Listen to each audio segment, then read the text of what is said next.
Sao Paulo is dangerous. Just, it's a big city, and Sao Paulo Interlagos isn't the nicest of the parts of the city, we should say. But even in the nicer parts, there's crime. There's a lot of gangs. There's a lot of drugs going on. You'll see people with weapons, although you don't really want to call attention to it. But as a missionary, you're safe. You're very well protected. If you're following the rules and if you're not doing anything foolish, you're going to be pretty well protected. If you do get robbed, they tell you in the MTC, they tell you in general, just give them any money that you have. Don't try and resist.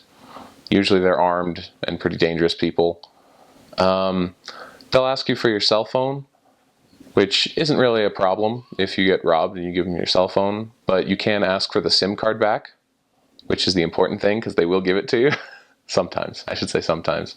But there were some missionaries who got robbed, I'd say like a couple times within a couple weeks.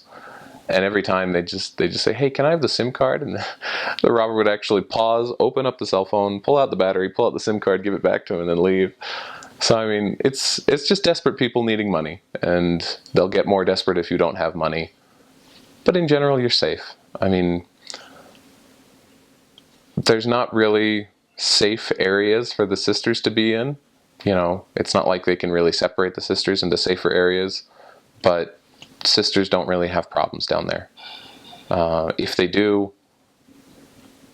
then Heavenly Father protects them. I mean, there were so many times when things just worked out. There was one time when we were out late teaching, and it was about 9, and you can be back by 9:30 if you're out teaching. But we knew it was going to be tight. We knew that we were going to have to book it all the way home. And we were just feeling really nervous about the night in general. I did not feel good.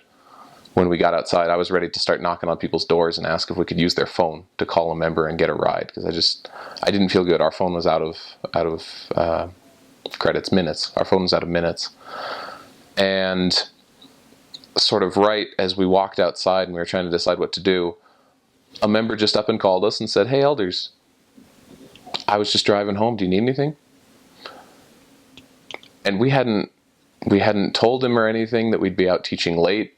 He had just decided to call. He felt the Spirit basically telling him that we needed him. And he answered that call, and we were very grateful because we said, "Yeah, could you come and pick us up right now and take us home?" And he said, "Sure thing." And he came by and grabbed us. I don't know why that particular night it was not safe. I don't know what was out there. All I know is that we didn't have to run into it. And I mean, you'll be protected. There are countless times when I felt like I was in danger, but for one reason or another, the danger just stopped, or it was taken care of by someone else.